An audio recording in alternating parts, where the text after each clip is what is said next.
Flow statement. Cash flow statement भी एक financial statement है।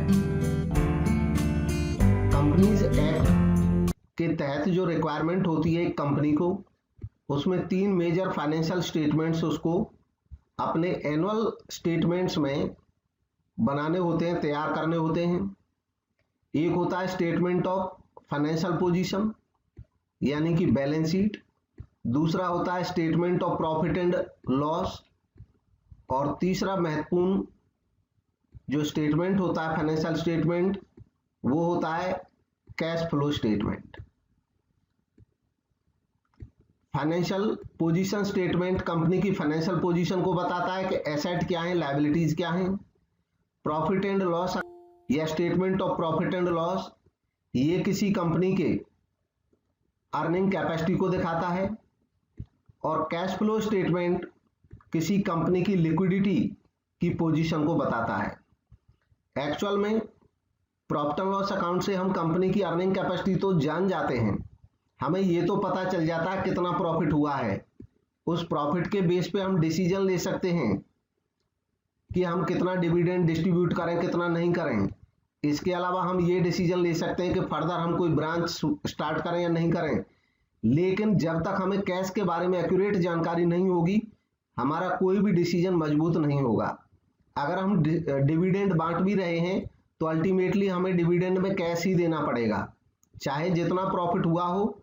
अगर कंपनी के पास कैश की अवेलेबिलिटी अच्छी नहीं होगी उस समय, तो डिविडेंड बांटना मुश्किल हो जाएगा। उसी तरीके से बाकी कोई एसेट परचेज करना है या कोई नया प्लांट शुरू करना है, कोई नई ब्रांच स्टार्ट करनी है, सबके लिए कैश की पोजीशन जानना बहुत जरूरी है।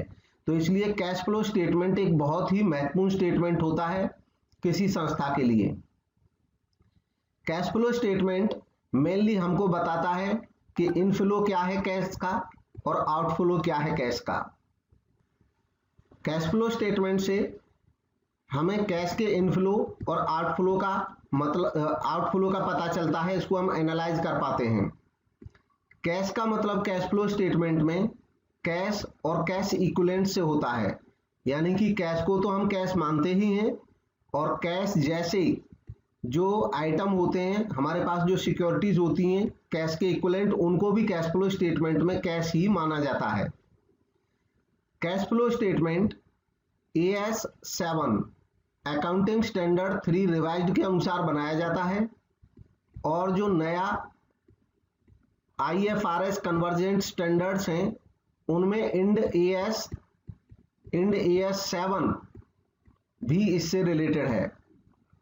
कैश फ्लो स्टेटमेंट हमें इंफॉर्मेशन देता है historical changes in cash and cash equivalent. Historical changes मतलब चेंजेज इन द पास्ट। जब हम कैश फ्लो स्टेटमेंट बना रहे होते हैं तो जनरली हम किसी साल की समाप्ति पर ये बनाते हैं, और जो साल समाप्त हो चुका है उसके इनफ्लो और आउटफ्लो को इसमें रिकॉर्ड करते हैं। कैश फ्लो स्टेटमेंट AS 3 के अनुसार 3 एक्टिविटीज में बांटकर बनाया जाता है, यानी कि कैश का इनफ्लो या आउटफ्लो मतलब कैश का आना और कैश का जाना। ऑपरेटिंग एक्टिविटीज की वजह से कितना है, इन्वेस्टिंग की वजह से कितना है, और फाइनेंसिंग की वजह से कितना है, यह तीनों में बांट करके एनालाइज किया जाता है। कैश और कैश इक्विवेलेंट का मीनिंग क्या है? AS 3 के अनुसार कैश का मतलब कैश इन हैंड और डिमांड डिपॉजिट से है। डिमांड डिपॉजिट का मतलब किसी बिजनेस के द्वारा बैंक में रखा गया पैसा जो कि करंट अकाउंट में हो, जिसको डिमांड करने पे कभी भी बैंक से निकाला जा सकता है, वो कैश कहलाता है। कैश इक्विवेलेंट में ऐसी short term highly liquid investment आ जाते हैं जो शॉर्ट टर्म तो हैं ही और हाईली लिक्विड हैं, और वो रेडिली कन्वर्टिबल होते हैं कैश में, यानी कि जब चाहें हम कैश में कन्वर्ट कर सकें, और कैश के भी नोन अमाउंट ऑफ कैश में, मतलब हमें पहले ही पता हो कि कितना कैश मिल जाएगा, तो उसमें रेडिली वो कन्वर्टिबल हो, और जो कि हो subject to insignificant risk of changes in value, यानी कि वैल्यू में चेंज होने की संभावना बहुत ही कम हो, कोई रिस्क नहीं हो कि हमें पैसा निकालना है, जितना हमने जमा कर दिया तकरीबन उतना ही हमें मिल जाएगा, समय से मिल जाएगा। ऐसे कोई फिक्स पीरियड नहीं है, फिर भी जनरली 3 महीने के अंदर अंदर जिनको हम कैश में कन्वर्ट कर सकते हैं उनको हम कैश इक्विवेलेंट यानी कि short term highly liquid investment में मानते हैं। कैश फ्लो का मतलब क्या है? कैश फ्लो का मतलब है कैश का आना और कैश का जाना, कैश का इन और कैश का आउट। कैश का आना और कैश का जाना कब होता है? जब कोई ट्रांजैक्शन ऐसी हो कि उस ट्रांजैक्शन में एक आइटम कैश हो और दूसरा आइटम नॉन कैश हो, तभी कोई ट्रांजैक्शन कैश का इनफ्लो या आउटफ्लो हो सकती है। किसी भी ट्रांजैक्शन की पहचान में कि वो कैश इनफ्लो है या आउटफ्लो है या नहीं है, ये बहुत जरूरी है इस बात का ध्यान रखना कि एक पार्ट उसका कैश हो और दूसरा नॉन कैश। इसके कुछ एग्जाम्पल, जैसे आपने मशीन परचेज की और आपने कैश पेमेंट की, तो कैश आपका गया पेमेंट में और मशीन आई, तो जो मशीन है वो नॉन कैश है और जो कैश आपका गया वो कैश है, तो कुल मिलाकर के कैश कम हो गया। इससे कैश का फ्लो हो रहा है और कैश का भी ये आउटफ्लो है क्योंकि कैश बाहर जा रहा है। इसी तरीके से अगर आपने कुछ सामान बेच दिया हो, जब आप सेल करते हैं तो आपका जो सामान बाहर गया वो नॉन कैश है और जो कैश आपके पास आया वो कैश है। आपने शेयर इशू किए, शेयर आपके नॉन कैश हैं और शेयर इशू करने से जो कैश मिला वो कैश है, तो कैश फ्लो हो रहा है। कभी कोई ट्रांजैक्शन ऐसी हो सकती है जिसमें दोनों आइटम कैश हों। अब दोनों आइटम कैश कब हो सकते हैं? अगर आपने कैश बैंक में जमा किया और बैंक के भी आप बैंक में अपने करंट अकाउंट में जमा किया, तो कैश का बैंक में जाना ये नॉन कैश होगा क्योंकि कैश भी कैश है और बैंक भी कैश है। आपके पास अगर कैश 10,000 है और बैंक में आपका 15,000 है, तो कुल मिलाकर के ये 25,000 रुपये आपका कैश है कैश फ्लो स्टेटमेंट के अनुसार। अब इस 10 और 15 को आपस में आप कितना भी लेन देन करिए, 5 यहाँ से घटाओगे यहाँ बढ़ जाएगा, यहाँ 5 रह जाएगा, यहाँ 20 हो जाएगा, अल्टीमेट टोटल वो 25 ही रहेगा। तो अगर दोनों आइटम कैश हैं तो इसका मतलब नो फ्लो। ठीक वैसे ही अगर दोनों आइटम कभी नॉन कैश हों तो वो भी नो फ्लो हो जाता है। नॉन कैश कैसे होते हैं कि जैसे मान लो कंपनी ने शेयर इशू किए और जो शेयर इशू किए तो शेयर इशू के बदले में कंपनी को प्लांट मिल गया, प्लांट या कोई मशीन या कोई नो हाउ टेक्निकल नॉलेज। तो शेयर और टेक्निकल नॉलेज दोनों ही कैश नहीं है, नॉन कैश आइटम है। किसी फिक्स्ड एसेट के बदले में डिवेंचर इशू कर देना, फिक्स्ड एसेट और डिवेंचर दोनों ही नॉन कैश हैं, तो जब दोनों नॉन कैश हों तब भी नो फ्लो होता है। अब इसके बाद जानते हैं कि कैश फ्लो ये हो गया रिसीप्ट ऑफ कैश। जब कैश आएगा हमारे पास तो वो कैश का इनफ्लो होगा और कैश में पेमेंट करेंगे कहीं तो वो कैश का आउटफ्लो होगा। और फिर से ध्यान रखें कैश का मतलब यहाँ पे कैश भी है, कैश एट बैंक भी है और वेरी शॉर्ट टर्म जो एसेट्स होती हैं वो भी है। कैश मैनेजमेंट एक टर्म है, कैश मैनेजमेंट में शामिल किया जाता है investment of access cash in cash equivalent. अगर कभी एक्सेस कैश हो जाता है किसी संस्था के पास तो उसको वेरी शॉर्ट टर्म सिक्योरिटीज में लगा सकती है।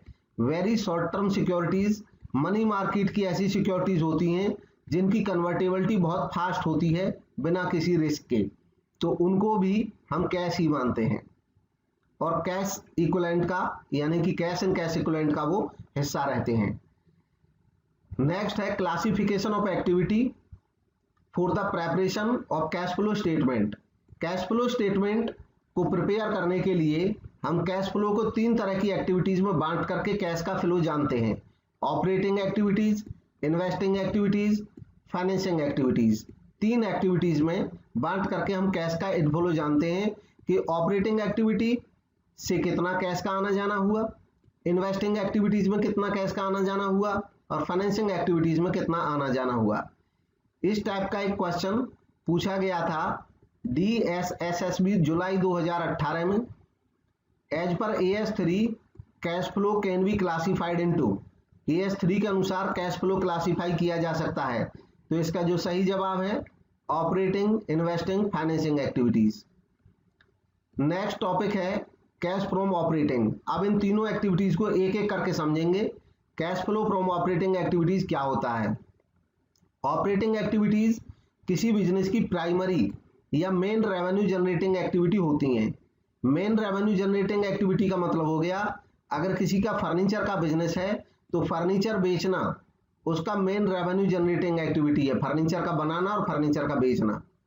तो जिसका जो बिजनेस है उस मेन बिजनेस में जो वो सप्लाई करता है, सेल करता है या गुड्स सर्विसेज प्रोवाइड करता है, उनसे जो इनकम आती है और उस इनकम को लेने में जो खर्च हो जाता है, वो सब उसकी ऑपरेटिंग एक्टिविटीज कहलाती हैं।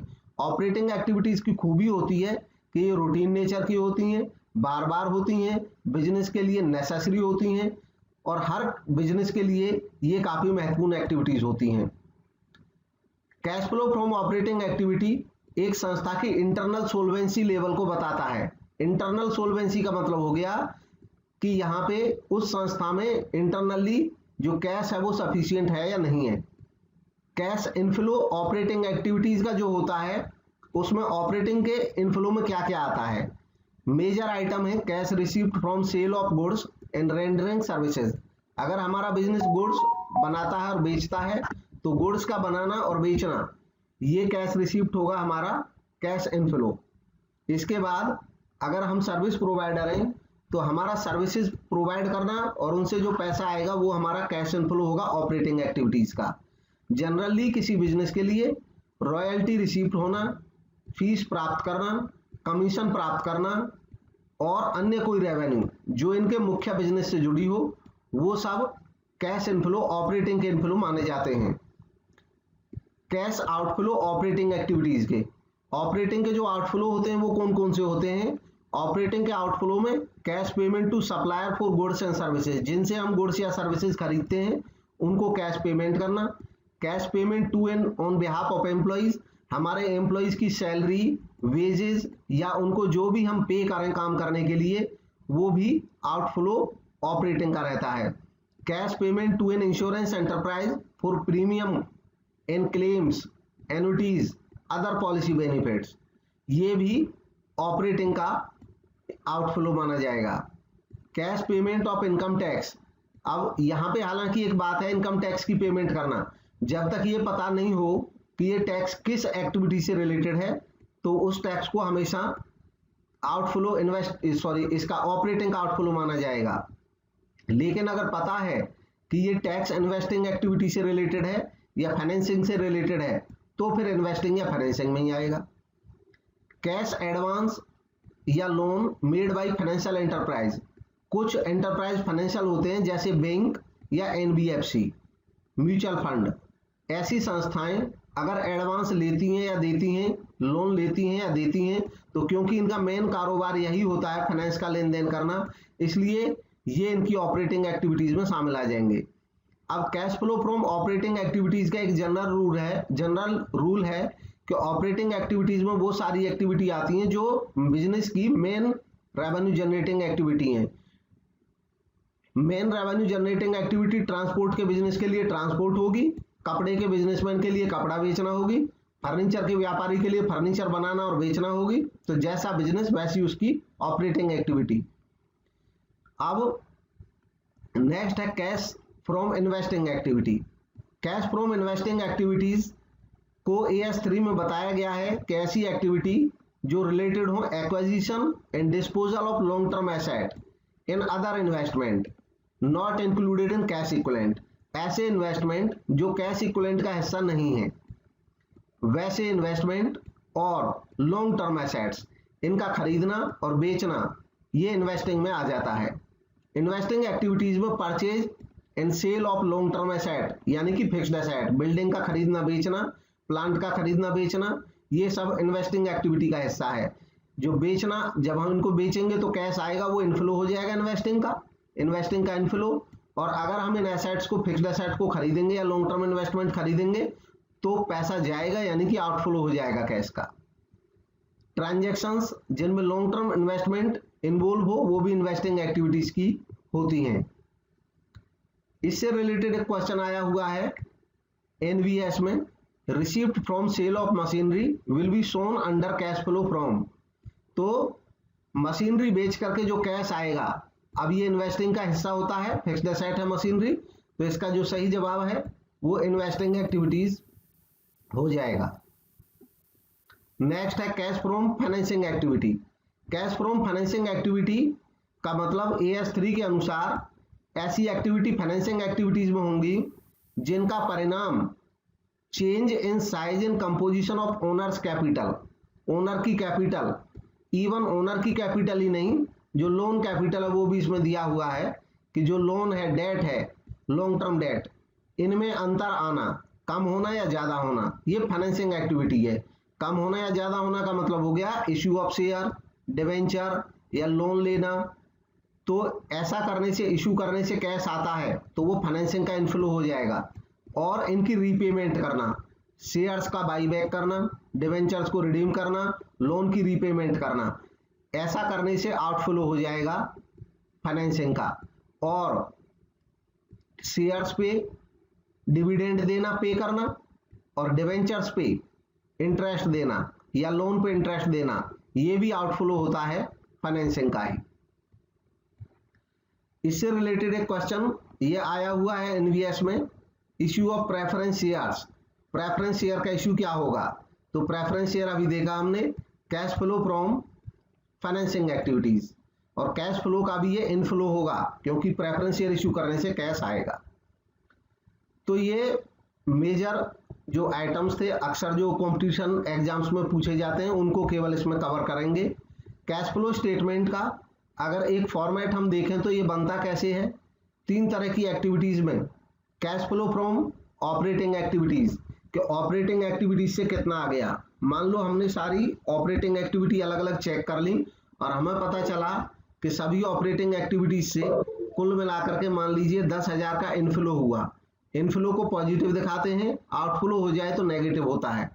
कैश फ्लो फ्रॉम इन्वेस्टिंग मान लो नेगेटिव हो गया 5,000 का, मतलब हमने इन्वेस्टमेंट में पैसा खर्च कर दिया, कोई फिक्स्ड एसेट खरीद ली। Cash flow from financing activities में मान लो फाइनेंसिंग एक्टिविटीज में भी हमने आउटफ्लो कर दिया, हमने रीपेमेंट कर दिया कोई लोन वगैरह 4,000 रुपए का। तो इस तरीके से कुल मिला करके 10,000 हमारे पास ऑपरेटिंग एक्टिविटीज का इनफ्लो हुआ, कैश आया, और इन दोनों में ये कैश लॉस्ट हुआ, कैश गया। जब इन माइनस को इसमें से घटाएंगे तो हमारे पास 1,000 रुपये पॉजिटिव बचेगा। पॉजिटिव जब बचेगा, प्लस वाला ज्यादा होगा तो उसका मतलब नेट इंक्रीज हो रहा है। अगर नेगेटिव वाला ज्यादा हो जाता तो डिक्रीज हो जाता in cash and cash equivalent. कुल मिलाकर के मान लो अगर ऐसी एक्टिविटी हुई हो तो हम निश्चित तौर पर ये कह सकते हैं कि 1,000 रुपये का हमारा कैश बढ़ा। अब इसको वेरीफाई करने के लिए क्या करते हैं, हम अपना बिगिनिंग का देखते हैं, साल के शुरू में कैश एंड कैश इक्विवेलेंट कितना था। हमने चेक किया कि हमारी बुक्स में साल के शुरू में 2,000 कैश और कैश इक्विवेलेंट था, कैश, बैंक या शॉर्ट टर्म एसेट सब मिला करके, शॉर्ट टर्म इन्वेस्टमेंट। टोटल 3,000 रुपये जो क्लोजिंग है, तो ये तय हो गया है कि वाकई में ये 1,000 का इनफ्लो था, हमारी कैलकुलेशन सही है। पहले 2,000 था, 1,000 ये करंट ईयर का इनफ्लो हो गया, नेट इनफ्लो, और इस तरह 3,000 क्लोजिंग में हमारा कैश हो गया। अब इसमें एक क्वेश्चन इसी टाइप का एनवीएस में पूछा गया, what is not correct for cash flow statement. Cash flow statement के बारे में क्या सही नहीं है? तो ऑप्शन डी सही नहीं है, it is superior to income statement. देखिए, income statement, position statement, cash flow statement, तीनों अलग अलग पर्पज के लिए बनाए जाते हैं। क्योंकि इनका पर्पज ही अलग अलग है। ये फाइनेंशियल पोजीशन, ये जो इनकम स्टेटमेंट है ये प्रॉफिट को बताता है, पोजीशन स्टेटमेंट, बैलेंस शीट, ये फाइनेंशियल पोजीशन को बताता है, और कैश फ्लो स्टेटमेंट कैश के फ्लो को बताता है। तो इनकी कोई तुलना नहीं है आपस में, इसलिए ये स्टेटमेंट गलत है। कोई इनमें से बढ़िया या कम बढ़िया नहीं है।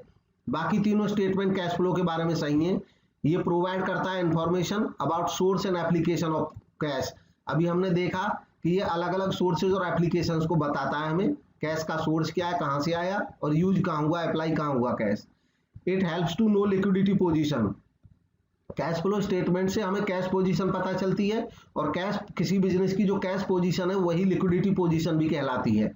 लिक्विडिटी का मतलब होता है एबिलिटी टू पे करने की क्षमता। इट इग्नोर्स एक्रूअल कॉन्सेप्ट, ये एक्रूअल कॉन्सेप्ट को इग्नोर करता है। ये बात सही है क्योंकि ये कैश बेसिस पे बनता है कैश फ्लो। इसमें जो कैश ट्रांजैक्शन है केवल वही रिकॉर्ड होती हैं, उधार की कोई ट्रांजैक्शन इसमें नहीं आती है। तो एक्रूअल कॉन्सेप्ट को ये इग्नोर करता है। नेक्स्ट है, अब ऐसे अकाउंटिंग में इससे रिलेटेड किसी ने क्वेश्चन पूछा था, इसलिए मैं यहाँ पे बता रहा हूं। अकाउंटिंग में क्यों ऐसे जनरल होता है कि भाई एक्रूअल कॉन्सेप्ट का हमको पालन करना चाहिए, ये जनरल बात है, लेकिन स्पेसिफिक केस हो गया कि कैश फ्लो स्टेटमेंट को अगर हम कैश बेसिस पे नहीं बनाएंगे तो हमारा पर्पज ही पूरा नहीं होगा, इसलिए हमें इसका वायोलेशन करना ही पड़ेगा और तब हम कैश फ्लो स्टेटमेंट को बेटर बना पाएंगे। अब क्योंकि कैश फ्लो स्टेटमेंट ऐसा करने से ज्यादा व्यवहारिक बनता है जब हम कैश बेसिस पे बनाते हैं, इसलिए हम एक्रूअल कॉन्सेप्ट का वायोलेशन यहाँ पे करते हैं और कैश बेसिस पे बनाते हैं कैश फ्लो स्टेटमेंट को। नेक्स्ट है प्रपोज डिविडेंड। प्रपोज डिविडेंड एक आइटम क्योंकि इसका स्पेसिफिक टाइप से ट्रीटमेंट होने लगा है इसलिए इसको बता रहे हैं। पहले इसका ट्रीटमेंट कुछ अलग से था, लेकिन AS4 accounting standard for contingencies and events occurring after balance sheet date के अनुसार प्रपोज डिविडेंड को अब जो नए प्रोविजन हैं उनके अनुसार प्रपोज डिविडेंड दिखाया जाएगा नोट्स टू अकाउंट में एज ए कंटिंजेंट लायबिलिटी। कहने का मतलब ये है, अगर कोई कंपनी अपनी जब बैलेंस शीट बनाती है साल के लास्ट में और कंपनी ने साल के लास्ट में उस साल का कोई डिविडेंड प्रपोज किया डायरेक्टर्स ने, तो जो डिविडेंड प्रपोज किया जाता है वो अभी प्रपोज है, उस पर फाइनल मोहर लगनी बाकी है।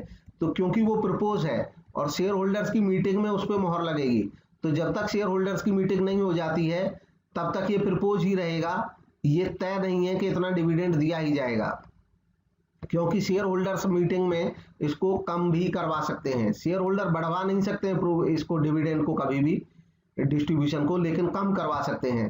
तो तब जब तक इस पर फाइनल अनुमति नहीं मिलेगी शेयर होल्डर मीटिंग में तब तक ये एक प्रोविजन है जिसकी कोई गारंटी नहीं है कि इतना दिया ही जाएगा। इसलिए जो प्रपोज डिविडेंड है उसको एक कंटिंजेंट लायबिलिटी माना जाता है और कंटिंजेंट लायबिलिटी के नाते ये अकाउंट्स का हिस्सा नहीं बनता है। तो करंट ईयर का जितना भी प्रोविजन है उसका कहीं कोई बुक्स में ट्रीटमेंट नहीं होता है, न बैलेंस शीट में न P&L में, इसलिए कैश फ्लो स्टेटमेंट में भी इसका कोई ट्रीटमेंट नहीं होता है, इसका कोई यूज नहीं रहता है। लेकिन जो पिछले साल का प्रपोज डिविडेंड है, अब पिछले साल का जो प्रपोज डिविडेंड था तो वो जाहिर सी बात है कि इस साल उसका कुछ ना कुछ जरूर हुआ होगा। अगर इसके बारे में कोई विशेष इंफॉर्मेशन कहीं दी है कि पिछले साल के प्रोविजन का क्या किया तो अकॉर्डिंगली करता है ट्रीटमेंट, और अगर कुछ नहीं दिया तो ये मान लिया जाता है कि पिछले साल का प्रपोज डिविडेंड जो था वो इस साल पे कर दिया होगा, इस साल पे भी किया गया होगा और इस साल के प्रॉफिट में से उसको घटाया भी होगा।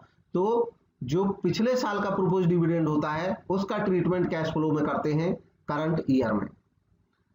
कैश फ्लो स्टेटमेंट जब प्रिपेयर करते हैं तो प्रीवियस ईयर के प्रपोज डिविडेंड को एक बार तो नेट प्रॉफिट में ऐड कर देते हैं कैश फ्रॉम ऑपरेशंस निकालने के लिए, और दूसरी बार उसको फाइनेंशियल एक्टिविटीज में माइनस करते हैं क्योंकि उससे कैश का आउटफ्लो हुआ है। नेक्स्ट है ascertaining cash flow from operating activities. Operating activities से कैश का फ्लो निकालने के लिए दो मेथड हैं, direct method, indirect method. Direct method क्या होता है, इसमें डायरेक्टली सीधे सीधे देख लिया जाता है कैश की रिसीव्ड ऑपरेटिंग एक्टिविटीज से और कैश की पेमेंट। डायरेक्ट सेल से कितना कैश आया, डेटर से कितना कलेक्शन हुआ, वो टोटल इनफ्लो हो गया और उसमें से पेमेंट सैलरीज में, एम्प्लॉय बेनिफिट एक्सपेंसेस में कितना गया, सैलरी वेजेस में, रॉ मटेरियल खरीदने में कितना गया, बाकी जितने भी डायरेक्ट जो एक्सपेंसेस होंगे ऑपरेटिंग के उन सबको माइनस कर लिया जाता है। बाद में टैक्स जितना पे किया घटा दिया जाता है और हमें ऑपरेटिंग एक्टिविटीज का इनफ्लो पता चल जाता है, इनफ्लो या आउटफ्लो। दूसरा होता है इनडायरेक्ट मेथड। इनडायरेक्ट मेथड में cash flow from operating activities indirect तरीके से निकाला जाता है। हम नेट प्रॉफिट लेते हैं या नेट लॉस और उसमें उन आइटम्स को एडजस्ट कर देते हैं जो नॉन कैश या नॉन ऑपरेटिंग हैं लेकिन वो प्रॉफिट में जुड़ चुके हैं या घट चुके हैं। अगर जुड़ चुके हैं तो घटा देंगे और घट चुके हैं तो जोड़ देंगे। जैसे कि कुछ नॉन कैश आइटम जैसे depreciation, goodwill return of, provisions, deferred taxes, ये सब एड बैक हो जाते हैं क्योंकि ये घट चुके होते हैं प्रॉफिट में से। सभी इन्वेस्टिंग और फाइनेंसिंग इनकम, क्योंकि इनकम है, अब ये इन्वेस्टिंग की या फाइनेंसिंग की इनकम जनरली हम नेट प्रॉफिट जब निकालते हैं प्रॉफिट एंड लॉस अकाउंट में तो वहां पे उसको जोड़ देते हैं और नेट प्रॉफिट बढ़ा रहता है इनसे। लेकिन चूंकि ये इन्वेस्टिंग की और फाइनेंसिंग की है, ऑपरेटिंग की नहीं है, और हम कैश फ्लो फ्रॉम ऑपरेशंस में ऑपरेटिंग का जो इनकम है उससे मतलब रखते हैं, इसलिए इनको हम क्या करते हैं, माइनस कर देते हैं। इंक्रीज इन करंट एसेट और डिक्रीज इन करंट लायबिलिटी को डिडक्ट कर दिया जाता है इनके बाद में। जब एक्सपेंसेस और इनकम को एडजस्ट कर लेते हैं तब करंट एसेट और करंट लायबिलिटीज को वर्किंग कैपिटल चेंजेस नाम से एडजस्ट करते हैं।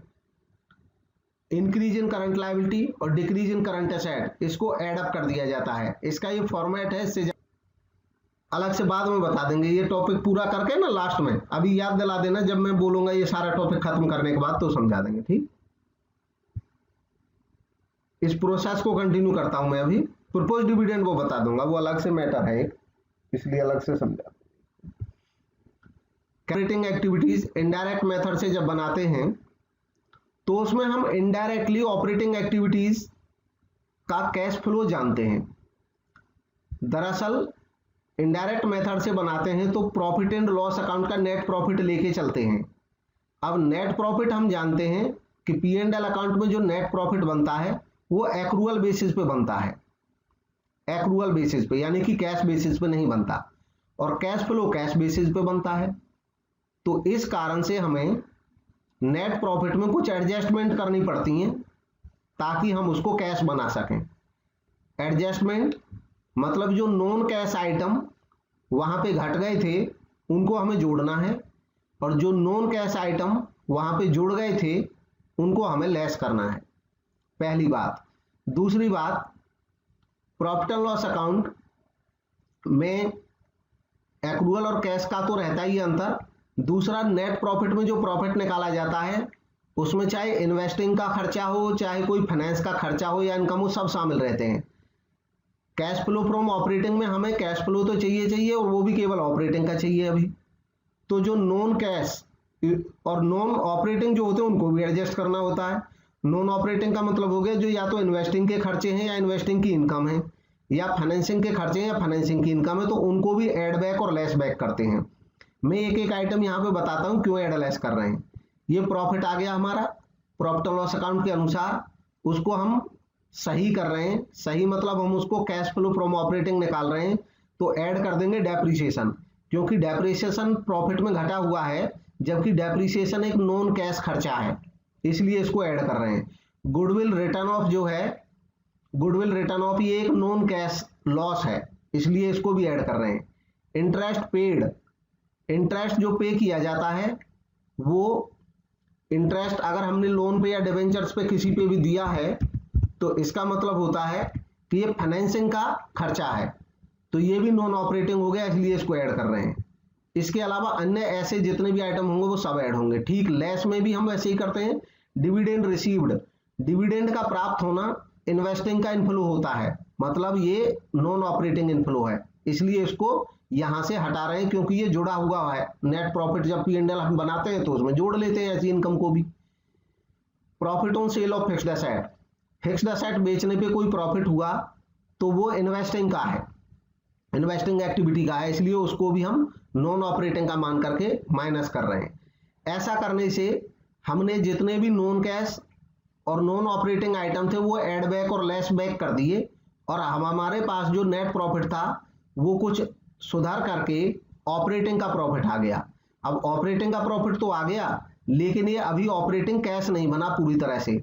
उसका कारण है क्योंकि वर्किंग कैपिटल चेंजेज अभी बचे हुए हैं। वर्किंग कैपिटल चेंजेज क्या होते हैं, ये ना तो खर्चे होते हैं ना इनकम होते हैं, इस कारण से ये प्रॉफिट में तो है नहीं कहीं, बट ये ऑपरेटिंग के कैश फ्लो होते हैं। इसका एक एग्जांपल मैं बताता हूं, जैसे डेटर से हमने कैश वसूल किया 10,000, तो डेटर जो था वो नॉन कैश आइटम है और कैश हमारे पास जो आया वो कैश आइटम है, तो कैश का तो इनफ्लो हो गया, और डेटर से कैश वसूल करना ये ऑपरेटिंग एक्टिविटी है, तो ऑपरेटिंग का कैश फ्लो है। लेकिन जब हमने प्रॉफिट को कलेक्ट किया तो अभी तक ये कहीं आया नहीं। इस कारण से जितने भी करंट एसेट और करंट लायबिलिटी जो होते हैं कैश और कैश इक्विवेलेंट को छोड़ करके, उनमें जितने भी मूवमेंट हैं उनमें से कैश इनफ्लो को जानने के लिए हम इनको एडजस्ट करते हैं। तो इसमें ऐड करते हैं डिक्रीज इन करंट एसेट और increase in current liability. Decrease in current asset, अगर किसी करंट एसेट में डिक्रीज हो गई है, जैसे डेटर कम हो गए आपके, डेटर कम होने का मतलब है कि आपने डेटर से कैश वसूल किया तो कैश बढ़ा, यानी कि आपका कैश का इनफ्लो हुआ, तो इसको ऐड करते हैं। ठीक वैसे ही करंट लायबिलिटी के इंक्रीज होने को भी ऐड करते हैं। करंट लायबिलिटी इंक्रीज करने का मतलब है कि करंट लायबिलिटी आपकी बढ़ी तो आपको उनसे कुछ मिला, इसलिए आपकी करंट लायबिलिटी बढ़ी, इसलिए इसको ऐड कर देंगे। लेस, अब इसका रिवर्स हो जाएगा। करंट असेट अगर इंक्रीज हो गई है तो आपने कोई करंट असेट कहीं से खरीदी होगी, कैश दिया होगा, तो कैश गया यानी कि आउटफ्लो हो गया, लेस हो गया। डिक्रीज इन करंट लायबिलिटी अगर हो रहा है, करंट लायबिलिटी घट रही है, तो मान लो आपके बिल्स पेबल थे, आपने उनको पेमेंट कर दिया, तो बिल्स पेबल तो घट गए, करंट लायबिलिटी तो घट गई, लेकिन आपने पेमेंट किया तो कैश आपके पास चला गया होगा, तो इसलिए वो आउटफ्लो हो गया और लेस हो जाएगा। इस तरीके से अब हम cash flow from operating activities पे आ गए, जो कि बिफोर टैक्स और एक्स्ट्रा ऑर्डिनरी आइटम है अभी तक, क्योंकि टैक्स और एक्स्ट्रा ऑर्डिनरी आइटम से पहले का ही प्रॉफिट हम लेके चले थे यहाँ पे, नेट प्रॉफिट या loss before tax and extra ordinary item, तो अभी भी ये उनसे पहले का है। अब इनको एडजस्ट करने के लिए क्या करेंगे, इनकम टैक्स पेड को लेस कर देंगे, एक्स्ट्रा ऑर्डिनरी पेमेंट अगर कोई है तो उसको भी लेस कर देंगे, ऐड कर देंगे इनकम टैक्स के रिफंड को, और ऐड कर देंगे एक्स्ट्रा ऑर्डिनरी कोई रिसीप्ट है उसको। एक्स्ट्रा ऑर्डिनरी पेमेंट या रिसीप्ट ऐसे एक्स्ट्रा ऑर्डिनरी आइटम्स को कहा जाता है जो बिजनेस में रूटीन नहीं है, बिल्कुल भी ऑर्डिनरी नहीं है, एकदम एक्स्ट्रा ऑर्डिनरी पेमेंट है। जैसे हमारे बिजनेस को कहीं से कोई प्राइज मिल गया 10 लाख का, हमारे बिजनेस को कोई ऐसी आमदनी हो गई, सरकार से ग्रांट मिल गई जिसकी हमें कोई उम्मीद नहीं थी, ये सब एक्स्ट्रा ऑर्डिनरी है। इसके अलावा अन्य कोई भी एक्टिविटी एक्स्ट्रा ऑर्डिनरी होगी, भूकंप से कोई नुकसान हुआ, उसके बदले में हमको कहीं से राहत मिल गई, या हम कहीं कहीं हम कोर्ट में केस हार गए, तो ये सब एक्स्ट्रा ऑर्डिनरी रिसीप्ट और पेमेंट होते हैं, इनको एडजस्ट कर लेते हैं। फाइनली हमारे पास net cash from operating activities आता है। अब ये एक्स्ट्रा ऑर्डिनरी पेमेंट और रिसीप्ट यहाँ पे क्यों आ जाते हैं, इसका मैं एक कारण बताता हूँ। AS3 में स्पष्ट तौर पे कहा गया है कि ऐसी एक्टिविटी जो मेन रेवेन्यू जनरेटिंग है वो तो ऑपरेटिंग है ही है, इसके अलावा जो ना इन्वेस्टिंग है और ना फाइनेंसिंग है वो भी हमेशा ऑपरेटिंग ही मानी जाएगी। एक क्वेश्चन इससे रिलेटेड आया हुआ था एग्जाम में, के लिमिटेड ने प्रॉफिट अर्न किया 2 लाख का for the year ended 31 March 2016 after charging depreciation of 20,000, यानी कि ये नेट प्रॉफिट दे रखा है, और जानकारी दी है डेप्रिसिएशन है 20,000 का, फिर जानकारी दी है ट्रांसफर है 40,000 का जनरल रिजर्व में, यानी कि नॉन कैश मूवमेंट है ये। गुडविल एमोर्टाइज यानी कि गुडविल रिटर्न ऑफ हुई 14,000, ये भी नॉन कैश आइटम है। उनके पास नेट इंक्रीज था वर्किंग कैपिटल में 6,000 की वर्किंग कैपिटल उनकी बढ़ी हुई है। Net cash flow from operating activities निकालना है, तो ये इसको निकालने का तरीका जैसा हमने अभी ऊपर देखा था, cash flow from operating activities में प्रॉफिट 2 लाख, ऐड कर दिया डेप्रिसिएशन, वही फॉर्मेट, ऐड कर दिया जनरल रिजर्व। अब जनरल रिजर्व हालांकि यहाँ से पहले का आइटम होता है, लेकिन कैलकुलेशन में ये यहाँ पे भी हो जाता है, ये भी एक नॉन कैश मूवमेंट आप मानते हैं। गुडविल रिटर्न ऑफ ऐड कर दिया, टोटल बन गया जितना इनका यहाँ तक का, ये 24674 यहाँ पे हुआ पड़ा है कैलकुलेशन में। इसको हम यहाँ फिर लेस कर दिया net increase in working capital, working capital का जो नेट इंक्रीज है वो लेस हो जाएगा। आप वर्किंग कैपिटल को यहाँ पे सिंपल मानने के लिए करंट असेट मान सकते हो, करंट असेट का इंक्रीज लेस हो जाएगा 6,000, तो हमारे पास ये नेट निकल करके आ जाएगा, net cash flow from operating activities 2,68,000। अब आ जाता है फंड फ्लो स्टेटमेंट। तो फंड फ्लो स्टेटमेंट भी कैश फ्लो स्टेटमेंट जैसा ही होता है। कैश फ्लो स्टेटमेंट में कैश का फ्लो देखते हैं, फंड फ्लो स्टेटमेंट में फंड का फ्लो देखते हैं। फंड जो होता है वो कैश से एक वाइड कॉन्सेप्ट है, कैश से लार्जर कॉन्सेप्ट है। कैश में केवल कैश रहता है और फंड में पूरी वर्किंग कैपिटल रहती है। फंड फ्लो स्टेटमेंट हमें बताता है चेंज इन वर्किंग कैपिटल, कि संस्था की जो वर्किंग कैपिटल है, कार्यशील पूंजी है, उसमें क्या अंतर आया। वर्किंग कैपिटल का जो लिटरल मीनिंग है वो ये है कि संस्था के पास काम करने के लिए जो कैपिटल मौजूद रहती है, यानी कि जो हमारे पास करंट असेट हमेशा अवेलेबल रहती हैं। इसको फंड फ्लो स्टेटमेंट को अलग अलग नामों से जाना जाता है। इसको statement of sources and application of fund भी बोल सकते हैं, इसको समरी ऑफ फाइनेंशियल ऑपरेशंस भी बोल दिया जाता है। इसके अलावा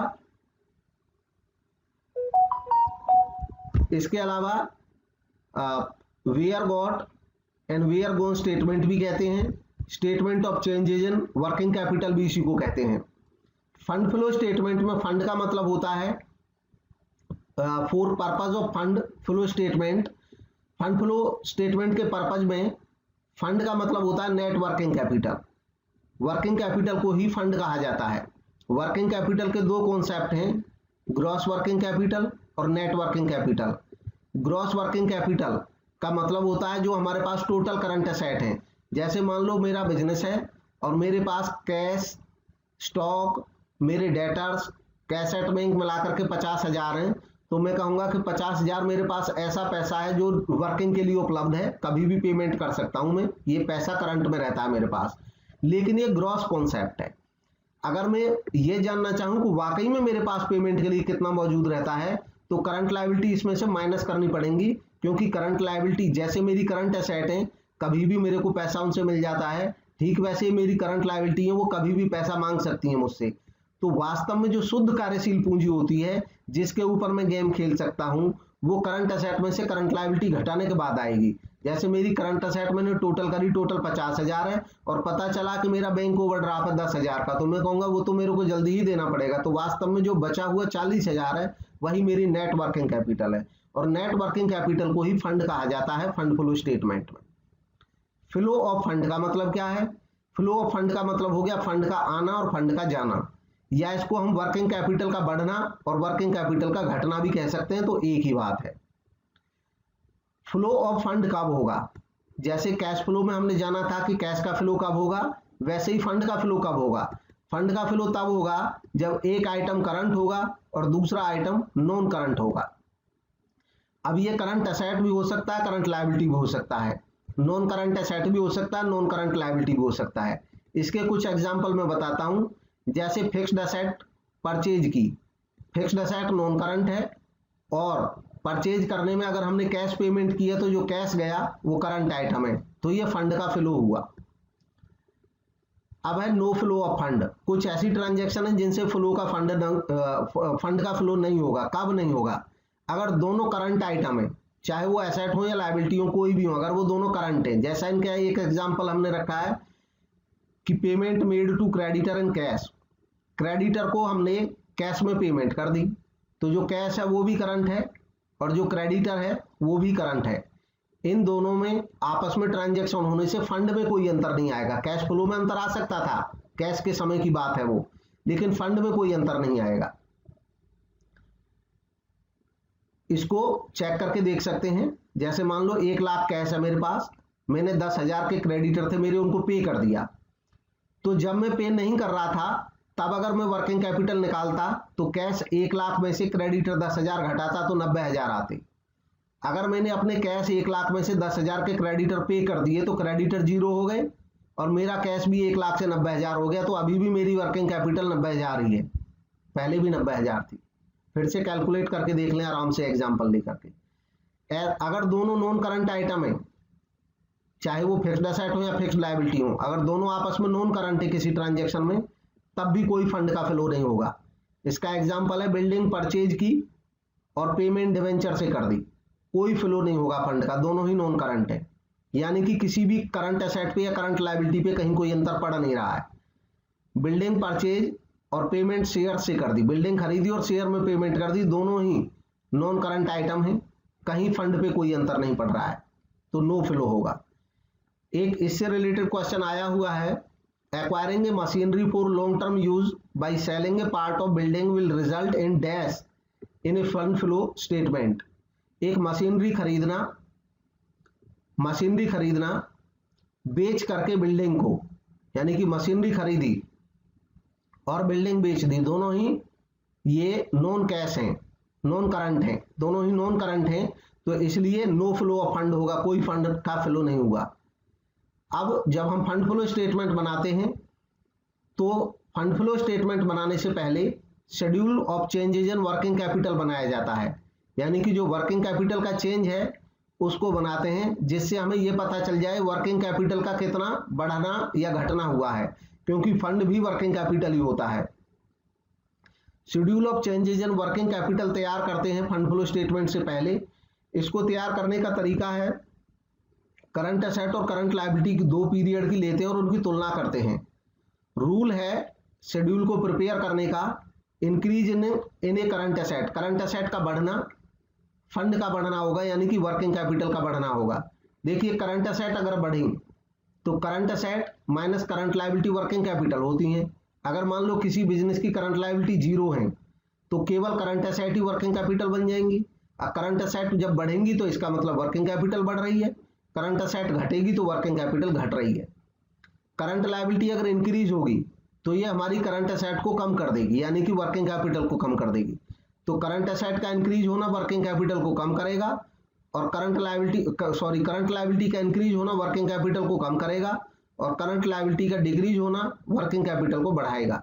schedule of changes in working capital का तरीका है, जैसे करंट एसेट लिखे, ईयर लिखते हैं, प्रीवियस और करंट, और इंक्रीज और डिक्रीज। इसको मैं एक एग्जांपल लेके खाली कराता हूं। मान लो हमारे 2019 में जो करंट एसेट थे वो 1 लाख थे और 2020 में हमारे करंट एसेट मान लो बढ़कर के 2 लाख हो जाते हैं। अगर केवल इतनी सी कहानी है तो इसको मैं बोलूंगा कि 1 लाख से इंक्रीज हो गया हमारा करंट एसेट। मान लो करंट लायबिलिटी है नहीं तो कुल मिलाकर के इंक्रीज हो गया, वर्किंग कैपिटल बढ़ गई। ये एक एग्जांपल है। बाकी पूरा इसको जाने तो इसको भी कर सकते हैं। करंट लायबिलिटी, मान लो करंट लायबिलिटी हमारी ये पहले थी 20,000 कुल मिलाकर के, और इनमें कुछ चेंज हो गया साल के दौरान और ये बढ़ गई 30,000, बढ़ा हुआ एक आइटम में लिख देता हूं। तो इसका मतलब ये होगा कि जो करंट लायबिलिटी बढ़ी है, करंट लायबिलिटी अगर बढ़ी है तो हमारे करंट एसेट पे वेट बढ़ जाएगा और कुल मिलाकर के जो वर्किंग कैपिटल है वो डिक्रीज हो जाएगा। करंट लायबिलिटी बढ़ने से वर्किंग कैपिटल डिक्रीज हो जाएगा, ये डिक्रीज हो गया। अब जब इनका नेट इंक्रीज या डिक्रीज निकालेंगे तो वर्किंग कैपिटल साल में इंक्रीज हुआ 1 लाख और उधर डिक्रीज हो गया 10,000 से, तो कुल मिलाकर के 90,000 का इंक्रीज रहा हमारा वर्किंग कैपिटल का। इस तरीके से इनको कैलकुलेट कर सकते हैं, डिफरेंट एग्जांपल्स में देख सकते हैं। खाली मैंने 2 एग्जांपल बताए। Which of the following rules stand true while preparing schedule of changes in working capital? तो ये जो रूल्स थे अभी उन्हीं से रिलेटेड एक क्वेश्चन ऑलरेडी आया हुआ है, इसको आप अटेम्प्ट कर सकते हैं। जो अभी लिखे थे उन्हीं को देख करके। इसमें गिवन जो क्वेश्चन था इसके स्टेटमेंट अगर पढ़ेंगे तो ये इसमें बताया है, ए और सी सही है, इनको पढ़ देते हैं एक दफे। Increase in current asset working capital को इंक्रीज करेगा, बिल्कुल सही है। और जो सी है increase in current liability working capital को डिक्रीज करेगा, ये भी दोनों सही है। तो ये दोनों ही सही हैं। नेक्स्ट है preparation of fund flow statement. अब फंड फ्लो स्टेटमेंट कैसे बनता है, ये बहुत आसान है बनाना। जब प्रिपेयर करते हैं फंड फ्लो स्टेटमेंट को तो करंट एसेट और करंट लायबिलिटी को इग्नोर कर देते हैं। क्यों करते हैं? जैसे आपको ध्यान होगा कैश फ्लो स्टेटमेंट बनाते समय कैश को इग्नोर कर देते हैं, केवल कैश का बढ़ना घटना देखते हैं। कैश और कैश इक्विवेलेंट उसमें बीच में अंदर कहीं नहीं आता है, लास्ट में देखते हैं। ठीक वैसे ही वर्किंग कैपिटल का बढ़ना और घटना इसमें पूरे में नहीं आएगा, लास्ट में लिखा जाएगा खाली एक बैलेंसिंग फिगर के तौर पे। Attention is to be given to change in fixed asset and fixed liability. हम जो ध्यान इसमें देते हैं केवल फिक्स्ड एसेट और फिक्स्ड लायबिलिटी के घटने बढ़ने पे देते हैं। ये फंड फ्लो स्टेटमेंट का एक कॉमन फॉर्मेट है। सोर्सेज ऑफ फंड, फंड कहाँ से आते हैं? तो इश्यू ऑफ शेयर से फंड आएंगे, इश्यू ऑफ डिवेंचर से फंड आएंगे, लॉन्ग टर्म बोरोइंग से फंड आएंगे, फिक्स्ड एसेट बेचने से फंड आएंगे, ऑपरेटिंग प्रॉफिट अगर होगा तो उससे भी फंड आएंगे। ऑपरेटिंग प्रॉफिट वैसे ही निकालते हैं जैसे कैश फ्लो स्टेटमेंट में निकाल रहे थे ऑपरेटिंग का कैश फ्लो। ये नेट प्रॉफिट से जो ऑपरेटिंग प्रॉफिट हम कैश फ्लो में जैसा निकाल रहे थे वैसे ही फंड फ्लो में भी निकलता, वही तरीका है। एडजस्ट करते हैं नॉन कैश और नॉन ऑपरेटिंग आइटम्स को। तो ये इनफ्लो हो गए। इसके बाद एप्लीकेशन ऑफ फंड यानी कि use of fund. Preference share redeem किए तो फंड जाएगा, डिवेंचर रिडीम करेंगे तो फंड जाएगा, payment of long term borrowing करेंगे तो फंड जाएगा। कैश फंड का हिस्सा होता है, हमेशा ध्यान रखें। Purchase of fixed asset fund जाएगा परचेज करने में, ऑपरेटिंग लॉस होगा तो फंड में कमी हो जाएगी, और पेमेंट ऑफ डिविडेंड या टैक्स करने में भी फंड जाएगा। तो ये फंड के यूज हैं। अब रह गया increase in working capital and decrease in working capital. इसमें बहुत सारे लोग कंफ्यूज होते हैं। दरअसल ये क्यों आ रहा है यहाँ पर, मैं एक एग्जाम्पल से बताता हूँ इस चीज को। मान लो हमारी संस्था ने इस साल, एक एजम्पशन लेते हैं छोटा बनाने के लिए क्वेश्चन को, केवल पूरे साल हमारी संस्था ने कोई सेल नहीं किया, कोई परचेज नहीं किया, इस साल कुछ भी नहीं हुआ, हम कोई किसी काम में लगे हुए थे जिसमें इंटरनल खाली डेवलपमेंट का काम चल रहा था, कोई खर्च नहीं, कोई पैसा नहीं आया ना गया। साल में संस्था ने केवल 1 लाख के शेयर इशू किए, मान लो केवल इतना हुआ हो, तो देखो इसका फर्क देखो, पहचान करके देखना कि अगर मान लो हमारी संस्था ने केवल शेयर ही इशू किए इस साल, तो इसका मतलब क्या है कि ये जो है ये सोर्स ऑफ फंड हुआ, फंड आया होगा हमारे पास 1 लाख का, केवल शेयर इशू हुए तो और कहीं कुछ नहीं हुआ। अब इसको मैं ले जाता हूं वर्किंग कैपिटल चेंजेज में। अगर हमारी संस्था ने केवल शेयर इशू किए और कुछ नहीं किया तो कैश बढ़ा होगा, हमारा कैश तो आया होगा हमारे पास। तो जो करंट एसेट हमारे पास साल के शुरू में होगा, मान लो साल के शुरू में हमारे पास केवल 1 लाख का, या कोई और मान लेते, मान लो हमारे पास साल के शुरू में खाली 10,000 का कैश था और 1 लाख के शेयर इशू किए, तो 2020 में हमारे पास 1,10,000 का कैश हो गया होगा। इसका मतलब हमारा वर्किंग कैपिटल, हमारा जो कैश बढ़ गया, और कोई आइटम नहीं हुआ। फिर से मैं ये कहूंगा, एक एग्जांपल खाली लेके चल रहे हैं, तो इसका मतलब हमारा वर्किंग कैपिटल 1 लाख से इंक्रीज हो गया। अब जरा ध्यान दें, ये व्यवहारिक बात भी है, अगर पूरे साल में हमने शेयर इशू किए 1 लाख के, तो हमारा जो फंड है, फंड में और कोई आइटम, केवल कैश है तो कैश ही रहेगा वर्किंग, ये इसमें फंड का आइटम, फंड का मतलब वर्किंग कैपिटल, तो 1 लाख से इंक्रीज हुआ। अब यही 1 लाख रुपए हम कह रहे हैं कि शेयर इशू किए तो 1 लाख आया। अब आप देखें कि ये जो 1 लाख आया, उधर हमने लिखा था इंक्रीज हुआ वर्किंग कैपिटल, यहाँ पे इंक्रीज इन वर्किंग कैपिटल दिख क्यों रहा है, उसका कारण समझिए। एक्चुअल में वर्किंग कैपिटल के इंक्रीज होने से, वर्किंग कैपिटल के डिक्रीज होने से फंड नहीं घट रहा है ना बढ़ रहा है, क्योंकि ये स्वयं में फंड है, वर्किंग कैपिटल को ही फंड कहा जाता है। तो ये केवल एक बैलेंसिंग फिगर होता है कि अगर और कोई ट्रांजैक्शन नहीं हुई, केवल शेयर इशू हुए, तो इसका मतलब 1 लाख का फंड बढ़ा, तो नेचुरली ये बैलेंसिंग फिगर वहां से वर्किंग कैपिटल चेंजेस से आया और ये मैच हो जाता है, तो हमें पता चल जाता है कि हमारा ये जो कैलकुलेशन है सारा का सारा सही है। क्यों? अब ये 1 lakh increase in working capital हम कहां से ले आते हैं, ये यहां से ले आते हैं, तो सेम ट्रांजैक्शन रखी थी और हमें पता चल गया। इवन अगर और आसान इसको करना चाहते हैं, मान लो हमारे पास साल के शुरू में करंट एसेट 0 थी, कुछ भी नहीं था, और 1 लाख के शेयर इशू किए, तो इसका मतलब 1 लाख लास्ट में रहा होगा हमारे पास।